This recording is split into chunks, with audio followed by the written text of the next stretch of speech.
ভারতে প্রথমবার আসছে ডেঙ্গি ভ্যাকসিন। কিউ ডেঙ্গা ভ্যাকসিন বাণিজ্যিকভাবে বিক্রির অনুমোদন দিল drug control general of India. তবে এই ভ্যাকসিন বাজারে আসতে আরও কয়েক মাস সময় লাগবে বলে জানিয়েছেন স্বাস্থ্যমন্ত্রী।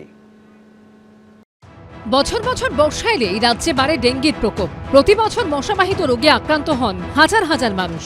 সেই লড়াইয়ে এবার নতুন হাতিয়ার পেল দেশ। ভারতে প্রথমবার আসতে চলেছে ডেঙ্গির প্রতিষেধক ভ্যাকসিন।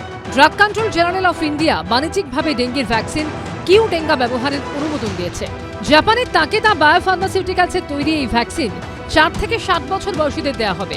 সংস্থার দাবি, এই ভ্যাকসিন নেওয়ার জন্য কোনো প্রি ভ্যাকসিনেশন স্ক্রিনিং এর প্রয়োজন হবে না। অর্থাৎ আগে কখনো ডেঙ্গি হয়েছে কিনা তা যাচাই না করেও এই টিকা নেওয়া সম্ভব।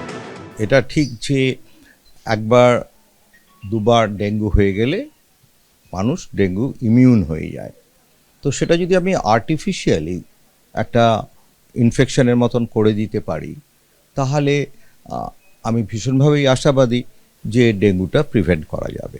রিসেন্ট স্টাডিজে দেখা গেছে যে এই ডেঙ্গু ভ্যাকসিনটা is quite safe and effective. প্রস্তুতকারী সংস্থার দাবি, ডেঙ্গি ভাইরাসের 4টি সেরোটাইপের বিরুদ্ধেই সুরক্ষা দিতে সক্ষম এই ভ্যাকসিন। আমাদের কোনো আগে টেস্ট করতে হচ্ছে না যে পেশেন্ট আগে ডেঙ্গু ইনফেক্টেড ছিল কি ছিল না, অ্যান্টিবডি আছে কি নেই, স্ট্রেট ভ্যাকসিনটা দিয়ে দেওয়া যাবে। আমরা যে নিউমোনিয়ার একটা ভ্যাকসিন এখন পেয়েছি যে একটা দিলেই লাইফ টাইম হয়ে যাচ্ছে, অনেকটা সেই রকমই হলো যে একটা ভ্যাকসিন দিলে যদি এখানে আমাদের 2টো ভ্যাকসিন দিতে হবে, প্রথম ভ্যাকসিন 3 মাস পরে আবার সেকেন্ড ভ্যাকসিন, কিন্তু তাতে আমাদের পুরো কভার হয়ে যাবে। ইতিমধ্যেই সুইজারল্যান্ড, ইন্দোনেশিয়া, মালয়েশিয়া সহ 43টি দেশে অনুমোদন পেয়েছে কিউ ডেঙ্গা।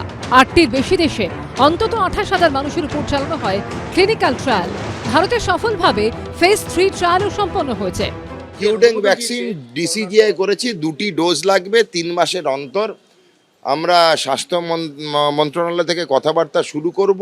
ডেঙ্গির ভ্যাকসিন নিয়ে আলোচনা হবে, কিন্তু এটা জানুয়ারি ফেব্রুয়ারি মাসের আগে পাবেন না আপনারা, তো সেই সময় আমরা করব। এই ডেঙ্গি সিজনটা আমরা পুরনোভাবেই পালন করতে হবে আর কি। চলতি বছর 30 এপ্রিল পর্যন্ত এ রাজ্যে ডেঙ্গি আক্রান্ত হয়েছেন 770 জন। বর্ষার মৌসুমে ডেঙ্গি ও অন্যান্য ভেক্টরবাহিত রোগের সংক্রমণ রুখতে তৎপর প্রশাসন। মঙ্গলবার স্বাস্থ্য সচিব, স্বাস্থ্য শিক্ষা অধিকর্তা সহ সংশ্লিষ্ট দফতরগুলির সঙ্গে বৈঠকে বসেন স্বাস্থ্যমন্ত্রী। সন্দীপ সরকার ও Jhelum করঞ্জায়ের report, ABP Ananda, Kolkata.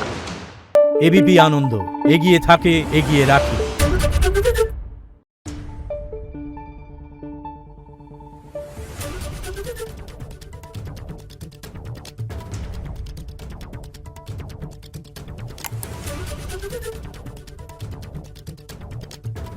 Thank you.